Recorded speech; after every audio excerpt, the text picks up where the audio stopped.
Hello, my dear students. Students, today we will read poem 3 of your English Network book, and the name of the poem is Rain in Summer. The poem is written by H.W. Longfellow. In this poem, the poet is share his feelings about rain. He is very happy to see rain after a long time in summer.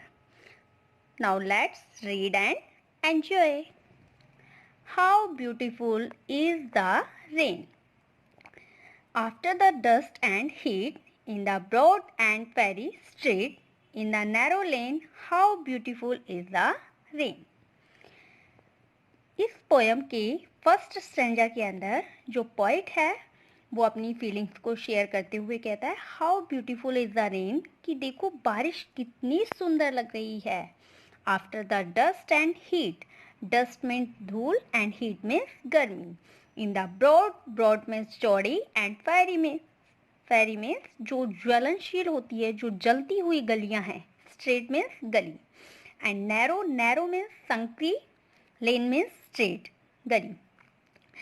जो point है वो कह रहा है कि how beautiful is the rain, कि बारिश कितनी सुंदर लग रही है. After the dust and heat in the broad and fiery street, कि जो चौड़ी और संकरी और जलती हुई जितनी भी प्रकार की गलियां हैं उन सभी में धूल और गर्मी जो भरी हुई थी, उन सभी के बाद जब बारिश आई है तो बारिश कितनी सुंदर लग रही है. How it clatters along the roofs like the tramp of hoofs. How it gushes and struggles out from the throat of the overflowing spout. Clatter is a specific sound of rain. यहाँ पर जो clatters है वो rain sound के लिए use हुआ है. Clatters होता है specific sound. Roofs means छत. Hoofs means खुर. Gushes means fast flow, तेज गति से बहना. स्ट्रगल्स मीन्स संघर्ष करना. Spout means pipe and throat means गला. How it clatters along the roof, जब पोइट कह रहा है कि जब बारिश जो है वो छत पर पड़ती है तो ऐसी आवाज आती है जैसे कि घोड़े के पैर में जब खुर के अंदर नाल लगा देते हैं तो उसके चलने पर आवाज आती है टक टक की. सेम उसी तरह की आवाज जब बारिश की बूंदें छत पर गिरती हैं तो आती है. यानी कि पोइट ने कंपैरिजन किया है जो साउंड ऑफ रेन है वो कैसी होती है, tramp of hoof sound. How it gushes and struggles out from the throat of the overflowing spout. जब छत पर पानी गिरता है तो छत पे से पानी आने के लिए हम एक पाइप लगा देते हैं.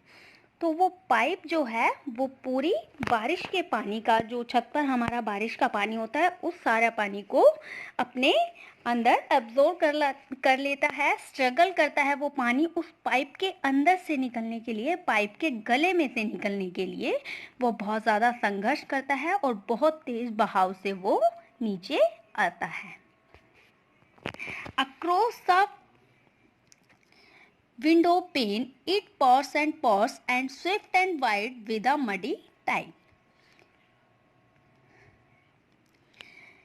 यहाँ जो पॉइंट है वो कह रहे हैं कि जब बारिश की बूंदें विंडो पेन पे, यानी कि जो खिड़की का जो ग्लास है, खिड़की का जो कांच है उसके ऊपर जब पानी की बूंदें गिरती हैं तो गिरते ही वो पॉस में बह जाती हैं, यानी कि फैल जाती हैं, बह जाती हैं. पानी की बूंदें शीशे के ऊपर गिरते ही वो नीचे की तरफ बह जाती हैं. एंड स्विफ्ट एंड वाइड, तो वो चौड़ी हो जाती हैं, यानी कि उनका आकार जो है वो पानी की बूंदें शीशे पर गिरने से उनका आकार बड़ा हो जाता है. विद अ मडी टाइड, और वहाँ पर जो धूल होती है जमी हुई उनके साथ बहकर वो पानी जो है वो गटर्स में चला जाता है. और जो गटर है उनकी आवाज़ बिल्कुल ऐसे लगती है जैसे नदियाँ जो बहती हैं तो उनके अंदर एक तेज गति का शोर होता है, तेज शोर होता है. तो सेम वैसी ही आवाज़ बारिश के टाइम में गटर्स की आती है. ऐसे लगता है जैसे गटर्स दहाड़ रहे हों.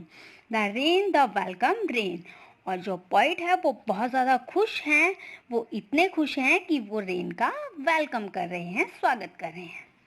From the neighboring school come the boys with more than their wanted noise and commotion. अब जो पोइट है वो इतना ज़्यादा खुश है कि वो पड़ोस के ही स्कूल से बॉयज़ को बुला रहे हैं, कह रहे हैं कि लड़कों आओ, with more than their wanted noise. Wanted होता है जो पहले की तरह हमेशा शोर होता है वो, एंड कमोशन होता है हलचल, हंगामा।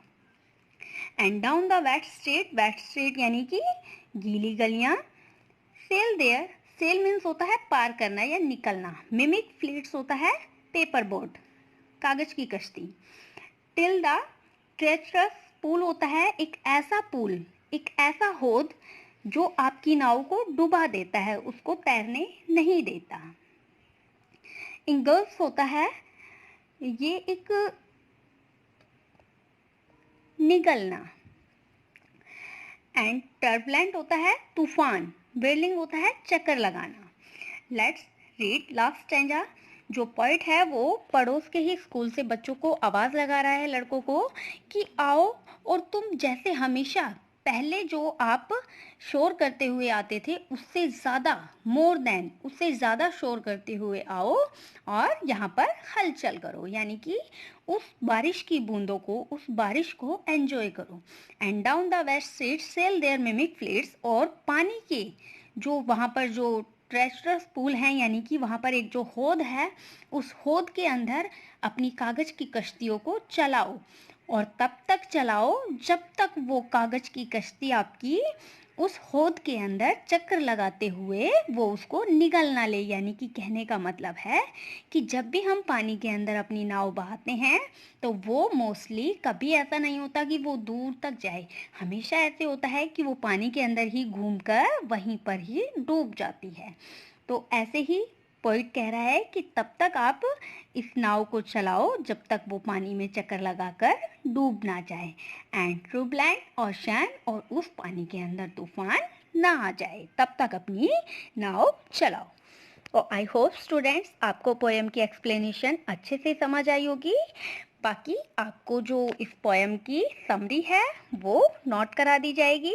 तब तक के लिए आप इस पोएम को अच्छे से रीड कीजिए और एंजॉय कीजिए। Bye bye.